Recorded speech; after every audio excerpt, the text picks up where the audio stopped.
नमस्कार, आप सभी का स्वागत है द हिस्ट्री यूट्यूब चैनल में और मैं हूं विकास टेकरी।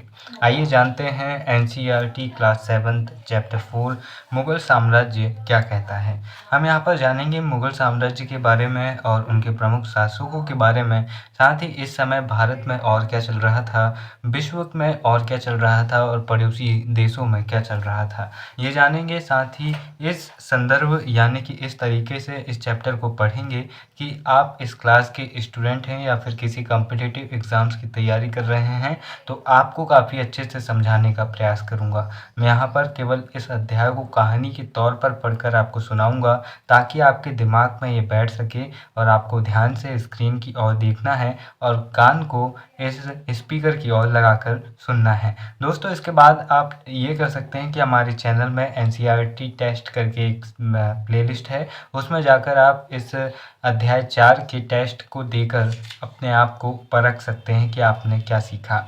आइए बिना वक्त गवाए शुरुआत करते हैं और आपके वीडियो के अंत तक बने रहने की कामना करता हूँ। मुगल कौन थे? ये प्रश्न उठता है कि मुस्लिम शासक और भी रहे, दिल्ली सल्तनत के ज़्यादातर शासक मुसलमान थे, तो फिर उनमें और मुगल में क्या अंतर था? आइए जानते हैं।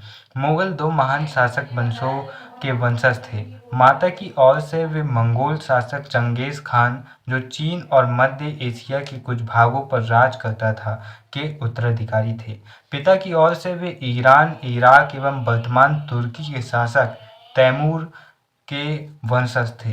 तैमूर की मृत्यु 1404 में हो गई थी, परंतु मुगल अपने आप को मुगल या मंगोल कहलाना पसंद नहीं करते थे। ऐसा इसलिए था क्योंकि चंगेज़ खान से जुड़ी स्मृतियाँ सैकड़ों व्यक्तियों के नरसंहार से संबंधित थीं। यही स्मृतियाँ मुगलों के प्रतियोगी उज़्बेकों से भी संबंधित थीं। दूसरी तरफ मुगल तैमूर के वंशज होने पर गर्व का अनुभव करते थे। ज़्यादा इसलिए क्योंकि उनके इस महान पूर्वज ने 1398 में दिल्ली पर कब्जा कर लिया था। उन्होंने अपनी वंशावली का प्रदर्शन चित्र बनाकर किया। प्रत्येक मुगल शासक ने तैमूर के साथ अपना चित्र बनवाया था। अर्थात यहाँ पर से आप समझ सकते हैं कि मंगोल से ही मुगल शब्द निकला है और मुगल से ही इन शासकों के वंश का नाम पड़ा मुगल वंश। आइए जानते हैं मुगलों के प्रारंभिक सैन्य अभियानों के बारे में। प्रथम मुगल शासक बाबर, जिसका शासनकाल 1526 से 1530 रहा, उसने जब अपनी उम्र में केवल 12 वर्ष का था, मंगोल की दूसरी शाखा उज़्बेकों के आक्रमण के कारण उसे अपनी पैतृक गद्दी छोड़नी पड़ी थी। अनेक वर्षों तक भटकने के बाद उसने 1504 में काबुल पर कब्जा कर लिया। उसने 1526 में दिल्ली के सुल्तान इब्राहिम लोदी को पानीपत के युद्ध में हराया, आगरा को अपने कब्जे में कर लिया। युद्ध में प्रयोग होने वाले बारूद की तकनीक भारत में 14वीं शताब्दी में लाई गई। आग्नेय शास्त्रों के लिए इनका प्रयोग सबसे पहले गुजरात, मालवा और दक्कन जैसे प्रदेशों में हुआ एवं आरंभिक 16वीं शताब्दी में बाबर द्वारा इनका प्रयोग किया गया था। आइए जानते हैं मुगल सम्राट और उनकी प्रमुख अभियानों के बारे में और उनके शासनकाल में हुई प्रमुख घटनाओं के बारे में। पहले हम जानते हैं बाबर के बारे में। बाबर 1526 से 1530 तक शासक रहा और भारत में मुगल साम्राज्य की नींव रखने वाला बाबर ही था। 1526 में पानीपत के मैदान में इब्राहिम लोदी एवं उसके अफगान समर्थकों को बाबर ने हराया। 1527 में खानवा के युद्ध में राणा सांगा राजपूत राजाओं और उनके समर्थकों को हराया। 1528 में चंदेरी के राजपूतों को हराया और अपनी मृत्यु से पहले दिल्ली और आगरा में मुगल नियंत्रण स्थापित किया था। बाबर के विषय में एक प्रचलित कहानी चलती है, एक किंवदंती चलती है। इसे सत्य भी माना जाता है, किंतु इतिहासकार इसे पूर्णतः नकारते हैं। वो यह है कि जब बाबर का पुत्र हुमायूं गंभीर रूप से बीमार पड़ा तो बाबर ने अपने अल्लाह से, ईश्वर से प्रार्थना की कि आप मेरे प्राण ले लीजिए, किंतु मेरे पुत्र को बचा लीजिए। इसका परिणाम यह हुआ कि बाबर धीरे धीरे बीमार होता गया और हुमायूं धीरे धीरे ठीक होता गया। वहीं इसके विपरीत इतिहासकार कहते हैं कि बाबर नशेड़ी था और अलग अलग प्रकार के सारे अलग अलग प्रकार के नशों को करने के कारण उसका जीवन अंधकार में चला गया और 1530 में इन्हीं बुरी आदतों के चलते उसकी मृत्यु हो गई। इसके बाद हम देखते हैं हुमायूं के बारे में। हुमायूं का जीवन डोलम डाल रहा। लेन पूल हुमायूं के विषय में कहता है कि वह जीवन भर लड़खड़ाता रहा और लड़खड़ाते हुए ही उसकी मृत्यु हो गई। हुमायूं 1530 से 1540 तक पहली बार शासन किया एवं दूसरी बार 1555 से 1556 तक उसने शासन किया। हुमायूं ने अपने पिता की वसीयत के अनुसार जायदाद का बंटवारा किया। प्रत्येक भाई को एक प्रांत मिला। उसके भाई मिर्जा कामरान की महत्वाकांक्षाओं के कारण हुमायूं अपने अफगान प्रतिद्वंदियों के सामने फीका पड़ गया। शेर खान ने हुमायूं को 2 बार हराया, 1539 में चौसा के युद्ध में और 1540 के कन्नौज या बिलग्राम के युद्ध में। इन पराजयों ने उसे ईरान की ओर भागने हेतु बाध्य कर दिया। ईरान में हुमायूं ने सफाविद शाह की मदद ली। उसने 1555 में दिल्ली पर पुनः कब्जा कर लिया, परंतु उससे अगले वर्ष ही इस इमारत में एक दुर्घटना में उसकी मृत्यु हो गई। उसने अपने महल में जिस पुस्तकालय को बनवाया था, उसी पुस्तकालय की सीढ़ियों से उसका पैर फिसल गया और वह लड़खड़ाते हुए जीवन के अंत पर पहुंच गया। दोस्तों, हुमायूं के विषय में कहा जाता है कि जब वह ईरान पहुंचा तो वहां पर उसे धर्म परिवर्तन के लिए कहा गया और वह सुन्नी से शिया हो गया। इस प्रकार मुगल सुन्नी से शिया धर्म की ओर आ गए। इसके बाद हम देखते हैं अकबर के बारे में। अकबर को भारतीय इतिहास में अकबर महान के नाम से जाना जाता है। सामान्यतः भारत में अकबर महान शब्द बहुत सीमित शासकों के नाम के आगे लिखा जाता है, जैसे कि सम्राट अशोक महान, उसी तरह अकबर महान। आइए जानते हैं क्यों अकबर अपने समय इतने प्रसिद्ध हुए और इतिहास में इनके नाम के आगे महान शब्द लगा। 1556 से 1605 ईस्वी तक इनका शासनकाल रहा। मात्र 13 वर्ष की अल्पायु में ही अकबर को सम्राट बना दिया गया था। उनके शासनकाल को 3 कालों में विभाजित किया जा सकता है। 1556 से 1570 के मध्य अकबर अपने संरक्षक बैरम खां और अपने घरेलू कर्मचारियों से स्वतंत्र हो गया। उसने सूरी और अन्य अफगानों, निकटवर्ती राज्यों मालवा और गोंडवानों तथा अपने सौतेले भाई मिर्जा हाकिम और उज़्बेकों के विद्रोह को दबाने के लिए सैन्य अभियान चलाए।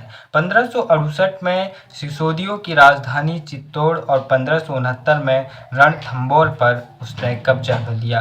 1570 में और 1585 के मध्य गुजरात के विरुद्ध सैनिक अभियान हुए। इन अभियानों के पश्चात उसने पूर्व में बिहार, बंगाल और उड़ीसा में अभियान चलाए, जिन्हें 1579 और 80 में मिर्जा हाकिम के पक्ष में हुए विद्रोह ने और जटिल कर दिया। 1585 से 1605 के मध्य अकबर के साम्राज्य का विस्तार हुआ। उत्तर पश्चिम में अभियान चलाए गए। सफाविदों को हराकर कांधार पर कब्जा किया गया और कश्मीर को भी जोड़ लिया गया। मिर्जा हाकिम की मृत्यु के पश्चात काबुल को भी उसने अपने राज्य में मिला लिया। दक्कन के अभियानों की शुरुआत हुई और बरार, खानदेश और अहमदनगर के कुछ हिस्सों को भी उसने अपने राज्य में मिला लिया। अपने शासन के अंतिम वर्षों में अकबर की सत्ता राजकुमार सलीम के विद्रोह के कारण लड़खड़ाई। यही सलीम आगे चलकर सम्राट जहांगीर कहलाया। सलीम के विद्रोह के कारण अकबर टूट गया और 1605 में गंभीर बीमारी के चलते अकबर का निधन हो गया। इसके बाद उसका पुत्र, जिसका नाम सलीम था, जहांगीर की उपाधि लेकर शासक बना। 1605 से 1627 ईस्वी तक उसका शासन चलता रहा।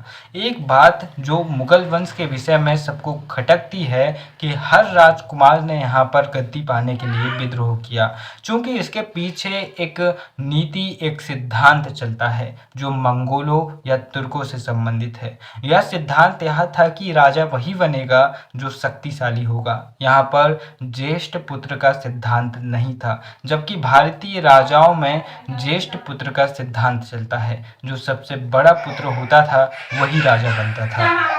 यही कारण था कि चाहे औरंगज़ेब हो, जहांगीर हो या शाहजहां हो, सभी ने राजगद्दी के लिए विद्रोह किए।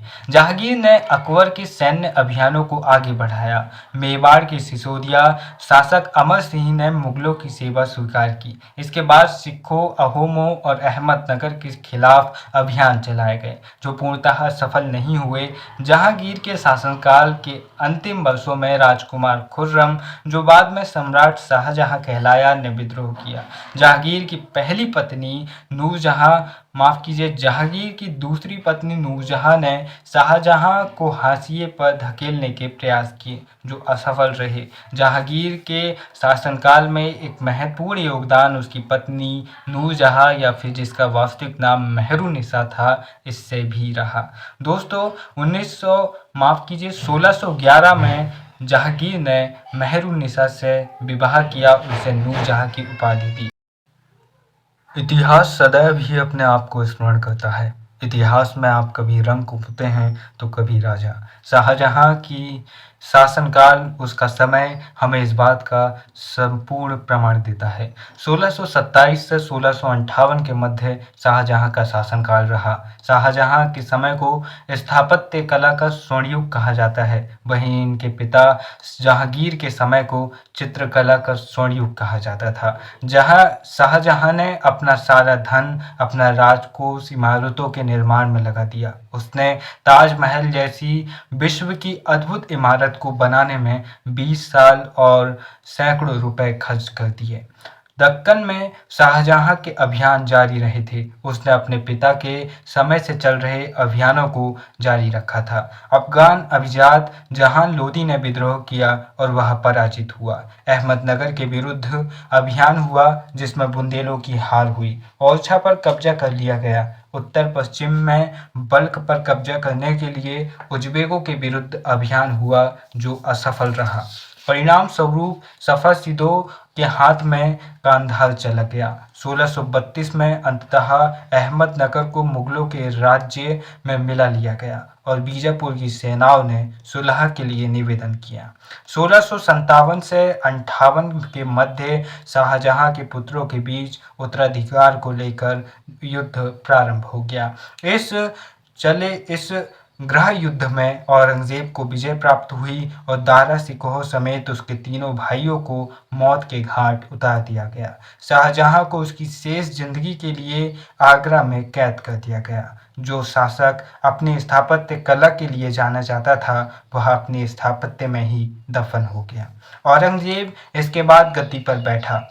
औरंगजेब 1658 से 1707 तक गद्दी पर रहा और मुगल साम्राज्य का सबसे लंबे समय तक शासन करने वाला शासक बना। वह अपने पूरे समय तक दक्षिण के राज्यों को जीतने में लगा रहा। उसकी धर्मांधता और धार्मिक नीतियों के कारण उसे सबसे क्रूर शासकों में गिना जाता है। 1663 में उत्तर पूर्व में अहोमों की पराजय हुई, परंतु उन्होंने 1680 में पुनः विद्रोह कर दिया। उत्तर पश्चिम में यूसुफजई और सिखों के विरुद्ध अभियानों को अस्थायी सफलता मिली। मारवाड़ के राठौर राजपूतों ने मुगलों के खिलाफ विद्रोह किया। इसका कारण था उनकी आंतरिक राजनीति और उत्तराधिकार के मसलों में मुगलों का हस्तक्षेप करना। मराठा सरदार शिवाजी मुगल अभियान प्रारंभ करने में सफल रहे, परंतु औरंगजेब ने शिवाजी का अपमान किया और शिवाजी आगरा स्थित मुगल कैदखाने से भाग निकले। आपको यह भी जानना चाहिए कि शिवाजी और औरंगजेब दोनों के एक समय पर कट्टर शत्रु बन चुके थे, लेकिन यह भी जानना चाहिए कि शिवाजी को महाराज की उपाधि औरंगजेब ने दी थी। हालांकि उपाधि देने वाला वह कोई शीर्ष शासक नहीं था, शिवाजी स्वयं छत्रपति थे, परंतु औरंगजेब की एक भूल ने उसने शिवाजी का जो अपमान किया, एक बड़े साम्राज्य के निर्माण का कारण बना और मराठा साम्राज्य लंबे समय तक मुगल साम्राज्य के लिए एक दर्दनाक कारण बना। उन्होंने अपने स्वतंत्र शासक घोषित करने के पश्चात शिवाजी ने मुगलों के विरुद्ध पुनः अभियान प्रारंभ कर दिए। राजकुमार अकबर ने औरंगजेब के विरुद्ध विद्रोह किया, जिसमें उसे मराठों और दक्कन की सल्तनत का सहयोग मिला। अंततः वह सफाविद ईरान भाग गया। अकबर के विरुद्ध विद्रोह के पश्चात औरंगजेब ने दक्कन के शासकों के विरुद्ध सेनाएं भेजी। 1685 में बीजापुर और 1687 में गोलकुंडा को मुगलों ने अपने राज्य में मिला लिया। 1698 में औरंगजेब ने दक्कन में मराठों जो छापामार पद्धति का उपयोग कर रहे थे के विरुद्ध अभियान का प्रबंध स्वयं किया। औरंगजेब को उत्तर भारत में सिखों, जाटों और सतनामियों, उत्तर पूर्व में अहोमों और दक्कन में मराठों के विद्रोह का सामना करना पड़ा। उसकी मृत्यु के पश्चात उत्तराधिकार के लिए युद्ध शुरू हो गया। उत्तराधिकार की मुगल परंपराओं के बारे में जानते हैं। मुगल ज्येष्ठाधिकार के नियमों में विश्वास नहीं करते थे, जिसमें ज्येष्ठ पुत्र अपने पिता के राज्य का उत्तराधिकारी होता था। इसके विपरीत उत्तराधिकार में वे शाहदायात की मुगल और तैमूर वंशों की प्रथा को अपनाते थे, जिसमें उत्तराधिकार का विभाजन समस्त पुत्रों में कर दिया जाता था। मुगलों के अन्य शासकों के साथ संबंध के विषय में जानते हैं। मुगलों के अन्य शासकों या फिर अन्य क्षेत्रीय राजाओं के साथ कैसे संबंध थे।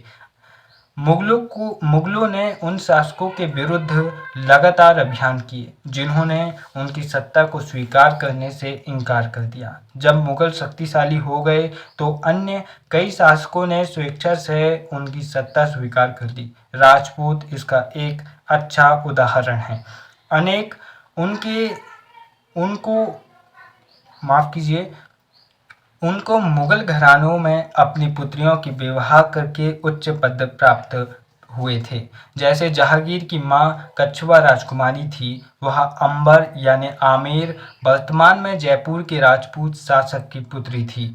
शाहजहां की मां एक राठौड़ राजकुमारी थी और वह मारवाड़ वर्तमान जोधपुर के राजपूत शासक की पुत्री थी। इसी साथ मेवाड़ के सिसोदिया राजपूत लंबे समय तक मुगलों की सत्ता को स्वीकार करने से इनकार करते रहे, परंतु जब वे हारे तो मुगलों ने उनके साथ सम्मानीय व्यवहार किया और उन्हें उनकी जागीरें, उनके राज्य वापस लौटा दिए।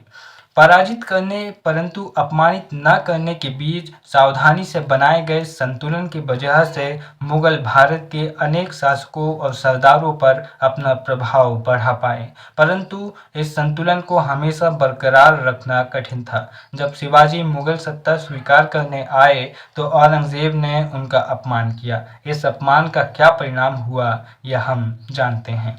मनसबदार और जागीरदार जैसी प्रथा अकबर के समय प्रारंभ की गई और ये बहुत ज़्यादा महत्वपूर्ण है उनके शासन व्यवस्था के लिए। आइए जानने का प्रयास करते हैं। जैसे जैसे साम्राज्य में विभिन्न क्षेत्र सम्मिलित होते गए, वैसे वैसे मुगलों ने तरह तरह के सामाजिक समूहों के सदस्यों को प्रशासन में नियुक्त करना आरंभ किया। शुरू में ज़्यादातर सरदार तुर्की या तुरानी थे, लेकिन अब इस छोटे समूह के साथ साथ उन्होंने शासक वर्ग में ईरानियों, भारतीयों, मुसलमानों, अफगानों, राजपूतों, मराठों और अन्य समूहों को सम्मिलित किया।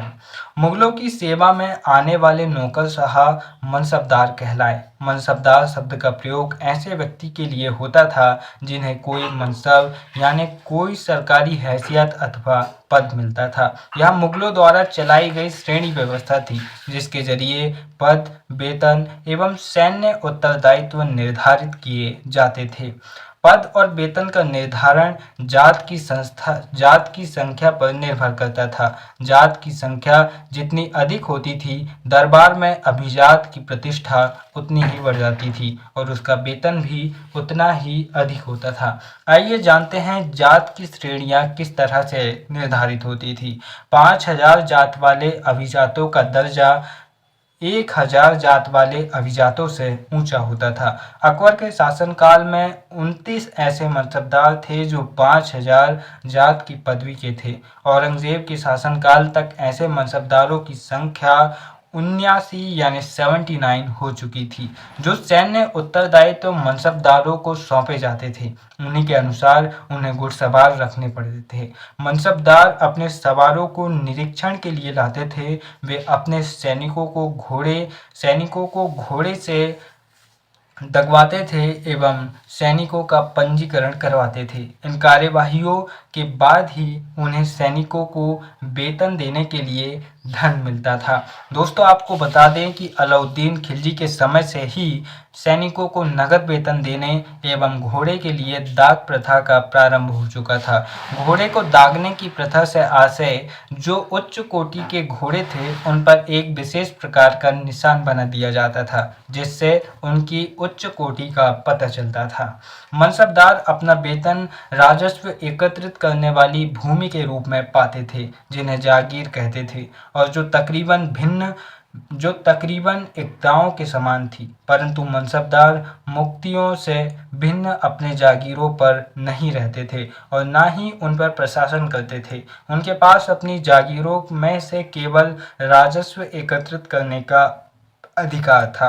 यह राजस्व उनके नौकर उनके लिए एकत्रित करते थे, जबकि वे स्वयं देश के अन्य किसी भाग में सेवारत रहते थे। अकबर के शासनकाल में इन जागीरों का सावधानी पूर्वक आकलन किया जाता था, ताकि इन राजस्व मनसबदारों के वेतन के तकरीबन बराबर रहे। औरंगजेब के शासनकाल तक पहुंचते पहुंचते स्थिति बदल चुकी थी। अब प्राप्त राजस्व मनसबदार के वेतन से बहुत कम हो चुका था। मनसबदारों की संख्या में भी अत्यधिक वृद्धि हुई, जिसके कारण उन्हें जागीर मिलने से पहले एक लंबा इंतजार करना पड़ता था। इन सभी कारणों से जागीरों की संख्या में कमी हो गई। फलस्वरूप कई जागीरदार जागीर रहने पर यह कोशिश करते थे कि वे जितना राजस्व वसूल कर सकें कर लें। अपने शासनकाल के अंतिम वर्षों में औरंगजेब इन परिवर्तनों पर नियंत्रण नहीं रख पाया। इस कारण किसानों को अत्यधिक मुसीबतों का सामना करना पड़ा। जब्त और जमींदार जैसे व्यवस्थाएं अब पनप चुकी थी। मुगलों की आमदनी का प्रमुख साधन किसानों की उपज से मिलने वाला राजस्व था। अधिकतर स्थानों पर किसान ग्रामीण कुलीन यानी मुखिया या स्थानीय सरदारों के माध्यम से राजस्व देते थे। समस्त मध्यस्थों के लिए, चाहे वे स्थानीय ग्राम के मुखिया हो या फिर शक्तिशाली सरदार हो, मुगल एक ही शब्द जमींदार का प्रयोग करते थे। अकबर के राजस्व मंत्री टोडरमल ने 10 वर्षीय 1570 से 1580 के मध्य की कालावधि के लिए कृषि की पैदावार, कीमतों और कृषि भूमि का सावधानी पूर्वक सर्वेक्षण किया। इन आंकड़ों के आधार पर प्रत्येक फसल पर नकद के रूप में कर यानी राजस्व निश्चित कर दिया गया था। प्रत्येक सूबे प्रांत को राजस्व मंडलों में बांटा गया था और प्रत्येक की हर फसल के लिए राजस्व दर की अलग अलग सूची बनाई गई थी। राजस्व प्राप्त करने की इस व्यवस्था को जब्त कहा जाता था। यह व्यवस्था उन स्थानों पर प्रचलित थी जहां मुगल प्रशासनिक अधिकारी भूमि का निरीक्षण कर सकते थे और सावधानी पूर्वक उनका हिसाब कर रख सकते थे। ऐसा निरीक्षण गुजरात और बंगाल जैसे प्रांतों में संभव नहीं हो पाया। कुछ क्षेत्र के जमींदार इतने शक्तिशाली थे कि मुगल प्रशासकों द्वारा शोषण किए जाने की स्थिति में वे विद्रोह कर सकते थे। कभी कभी एक ही जाति के जमींदार और किसान मुगल सत्ता के खिलाफ मिलकर विद्रोह कर देते थे। 17वीं शताब्दी के आखिर में ऐसे विद्रोहों ने मुगल साम्राज्य को स्थायित्व रहने की चुनौती स्वीकार करने पर मजबूर किया।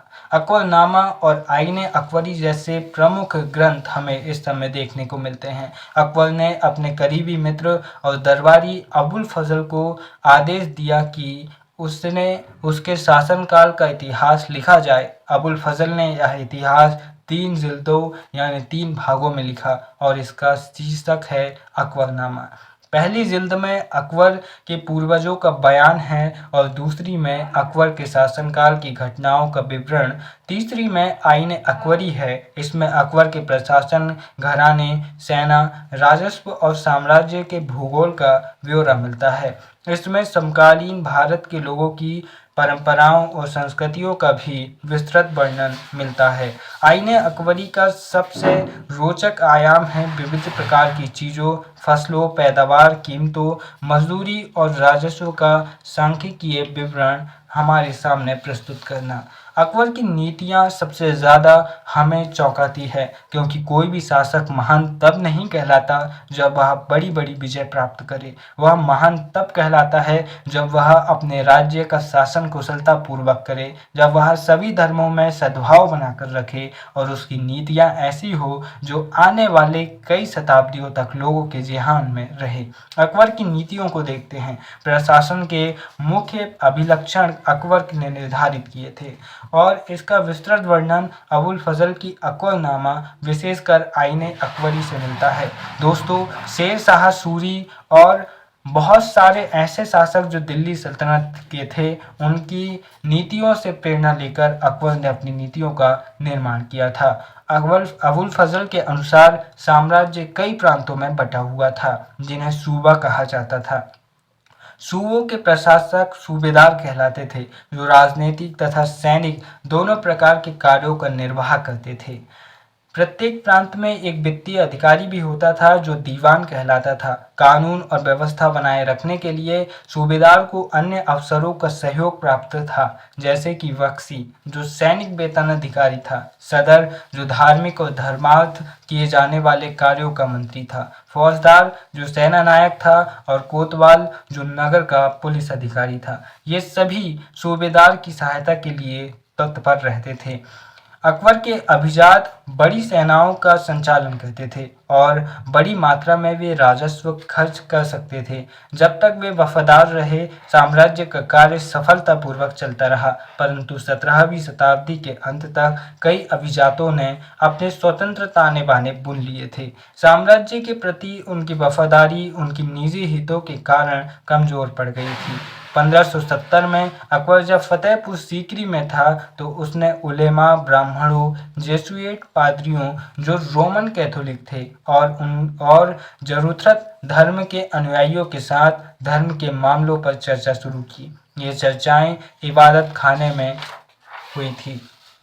अकबर की रुचि विभिन्न व्यक्तियों के धर्मों और रीति रिवाजों में थी। इस विचार विमर्श से अकबर की समझ बनी कि जो विद्वान धार्मिक रीति और मतान्धता पर बल देते हैं, वे अक्सर कट्टर होते हैं। उनकी शिक्षाएं प्रजा के बीच विभाजन और असामंजस्य पैदा करती है। यह अनुभव अकबर को सुलह या कुल या सर्वत्र शांति के विचार की ओर ले गए। सहिष्णुता की यह धारणा विभिन्न धर्मों के अनुयायियों में अंतर नहीं करती थी, अपितु हमारे अतीत में इसका केंद्र बिंदु था। नीति शास्त्र की एक व्यवस्था जो सर्वत्र लागू की जा सकती थी और जिसमें केवल सच्चाई और न्याय शांति पर बल था। अबुल फजल ने सुलह कुल के इस विचार पर आधारित शासन दृष्टि बनाने में अकबर की मदद की। शासन के इस सिद्धांत को जहांगीर और शाहजहां ने भी अपनाया था। अकबर ने कई संस्कृत ग्रंथ के फारसी में अनुवाद कार्यों को संपन्न कराया। इस उद्देश्य हेतु उन्होंने फतेहपुर सीकरी में एक मतब खाना या अनुवाद ब्यूरो की स्थापना भी की थी। महाभारत, रामायण, लीलावती और योग वशिष्ठ जैसे कुछ उल्लेखनीय संस्कृत ग्रंथों को अनुवाद कार्य के लिए चुना गया था। रज़्मनामा, जो महाभारत का फारसी अनुवाद है, में महाभारत की घटनाओं का विस्तृत चित्रांकन किया गया था। इसके बाद 17वीं शताब्दी में और उसके पश्चात मुगल साम्राज्य पूरी तरह से उखड़ने के लिए आतुर था। मुगल साम्राज्य की प्रशासनिक और सैनिक कुशलता के फलस्वरूप आर्थिक और वाणिज्यिक समृद्धि में वृद्धि हुई। विदेशी यात्रियों ने इसे वैसा धनी देश बताया जैसे कि किस्से कहानियों में वर्णित होता रहा है, परंतु यही यात्री इसकी प्रचुरता के साथ मिलने वाली दरिद्रता को देखकर विस्मित रह गए। सामाजिक असमानताएं साफ दिखाई पड़ती थी। शाहजहां के शासनकाल के 20वें वर्ष के दस्तावेज से हमें पता चलता है कि ऐसे मनसबदार जिनको उच्चतम पद प्राप्त था, कुल 8000 में से 445 ही थे। कुल मनसबदारों की संख्या एक छोटी सी संख्या 5.6% को ही साम्राज्य के अनुमानित राजस्व का 61.5% प्राप्त था। स्वयं उनके व उनके सवारों के वेतन के रूप में दिया जाता था। मुगल सम्राट और उनके मनसबदार अपनी आय का बहुत बड़ा भाग वेतन और वस्तुओं पर लगा देते थे। इस खर्चे से शिल्पकारों और किसानों को लाभ होता था, चूंकि वे वस्तुओं और फसल की पूर्ति करते थे, परंतु राजस्व का भार इतना था कि प्राथमिक उत्पादों, किसानों और शिल्पकारों के पास निवेश के लिए बहुत कम धन बचता था। इनमें से जो बहुत गरीब थे, मुश्किल से ही पेट भर पाते थे। वे उत्पादन शक्ति बढ़ाने के लिए अतिरिक्त संसाधनों में, औजारों और अन्य वस्तुओं में निवेश करने की बात सोच भी नहीं सकते थे। ऐसी अर्थव्यवस्था में ज़्यादा धनी किसान, शिल्पकारों के समूह, व्यापारी और महाजन ज़्यादा लाभ उठाते थे।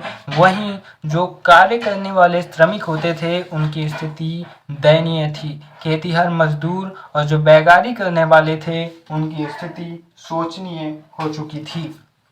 मुगलों के कुलीन वर्ग के हाथों में बहुत कम धन और संसाधन था, जिसके कारण 17वीं सदी के अंतिम वर्षों में वे अत्यधिक शक्तिशाली हो गए। जैसे जैसे मुगल सम्राट की सत्ता का पतन होता गया, वैसे वैसे विभिन्न क्षेत्रों में सम्राट के सेवक स्वयं ही सत्ता के शक्तिशाली केंद्र बनने लगे। इनमें से कुछ नए वंश स्थापित हो चुके थे। हैदराबाद एवं अवध जैसे प्रांतों में अपना नियंत्रण जमाया। यद्यपि वे दिल्ली में मुगल सम्राट को स्वामी के रूप में मान्यता देते रहे, तथापि 18वीं शताब्दी तक साम्राज्य के कई प्रांत अपनी स्वतंत्र राजनीतिक पहचान बना चुके थे। अकबर के समकालीन विश्व के राजा और रानियों के विषय में जानते हैं। 16वीं सदी में मुगलों के लगभग समकालीन संसार के विभिन्न भागों में भी कई महान राजा और रानियां मौजूद थे।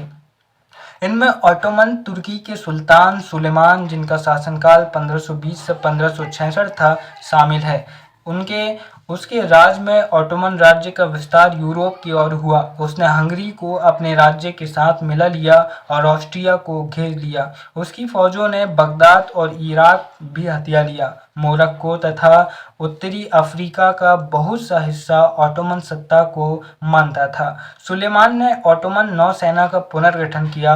पूर्वी भूमध्य सागर के इलाकों पर इस नौसेना के प्रभुत्व की वजह से स्पेन के साथ उसकी प्रतिस्पर्धा हुई। अरब सागर में भी इस नौसेना ने पुर्तगाल को चुनौती दी थी। सम्राट को अल कानूनी यानी विधि निर्माता का खिताब दिया गया था, क्योंकि उसके शासनकाल में बड़ी संख्या में नियम कानून बनाए गए थे। इन नियमों का लक्ष्य यह था कि बढ़ते हुए साम्राज्य के विभिन्न क्षेत्रों को ध्यान में रखते हुए प्रशासनिक तरीकों का मानकीकरण हो, ताकि किसानों को बेगार और भारी करों से बचाया जा सके। आगे चलकर 17वीं शताब्दी में ऑटोमन क्षेत्र में अब सार्वजनिक व्यवस्था का पतन हुआ, तो सुलेमान कानूनी के काल को आदर्श शासनकाल के रूप में याद किया जाने लगा। अकबर के अन्य समकालीन शासकों में इंग्लैंड की शासक महारानी एलिजाबेथ 1558 से 1603, ईरान का सफविद शासक शाह अब्बास 1588 से 1629 और इनसे कहीं ज़्यादा विवादास्पद रूसी जार इवान चतुर्थ वैसियलोविच 1530 से 1584, जो इवान द टेरिबल नाम से कुख्यात था। इसके बाद हम देखते हैं मतांधा। मतांधा का शब्द हमने इस अध्याय में देखा। इसका अर्थ होता है ऐसी व्याख्या या कथन जिसे अधिकारपूर्ण कहकर यह आशा की जाए कि उस पर बिना कोई प्रश्न उठाए उसे स्वीकार कर लिया जाए। इसके साथ ही हम एक विशेष व्यक्तित्व की भी चर्चा कर सकते हैं, जिनका नाम है नूरजहां, और जहांगीर के शासनकाल में इनका बहुत ज़्यादा प्रभाव रहा। नूरजहां मेहरुन्निसा ने 1611 में जहांगीर से विवाह किया और उसे नूरजहां का खिताब जहांगीर ने दिया। नूरजहां हमेशा जहांगीर के प्रति अत्यधिक वफादार रही और उसको समय समय पर सहयोग देती रही। नूरजहां के सम्मान में जहांगीर ने चांदी के सिक्के जारी किए, जिनमें एक और उसके स्वयं के खिताब उत्कीर्ण थे और दूसरी ओर यह वाक्य था, रानी बेगम नूरजहां के नाम से गढ़ा हुआ यह सिक्का। इसके साथ ही इस अध्याय के महत्वपूर्ण शब्दों को देखते हैं। मुगल, जो मंगोल से निकला है। मनसब यानी कि एक प्रकार से पद। जागीरदार यानी कि एक प्रकार से क्षेत्र का मालिक। जात यानी कि उसके पास कितने सैनिक है, उसकी कितनी शक्ति है जिसके जरिए उसे मनसबदार बनाया जाता था। सवार सुलह ये कुल की नीति, इसके जरिए ही अकबर ने दीन इलाही नामक धर्म को प्रारंभ किया था और इसमें शामिल होने वाला एकमात्र हिंदू शासक था बीरबल। इसके बाद ही शाह दयाद या फिर जब्त और जमींदार जैसे शब्द हमें देखने को मिलते हैं, जिनका विवरण इस अध्याय में आपने देखा। दोस्तों, यहाँ पर समाप्त होता है ये महत्वपूर्ण अध्याय। मुझे उम्मीद है कि आपने इससे बहुत कुछ सीखा होगा, क्योंकि इतिहास हमें बहुत कुछ सिखा कर जाता है। वीडियो के अंत में बस इतना ही कहना चाहूँगा। खलील जिब्रान कहते हैं, हम सभी कैद में हैं, लेकिन हम में से कुछ एक की कोठरियों में खिड़कियां मौजूद हैं। हम वैचारिक रूप से कैद हैं, हम मानसिक रूप से कैद हैं। जब हम सोचना शुरू कर देंगे, जब हम प्रश्न उठाना शुरू कर देंगे, तो हमारे मन की खिड़कियां खुल जाएंगी। तो खोलिए अपने मन की खिड़कियां और सवाल करना प्रारंभ कीजिए, जीवन से, अपने आप से, समाज से। फिर मिलेंगे किसी और वीडियो में, तब तक के लिए नमस्कार, जय हिंद।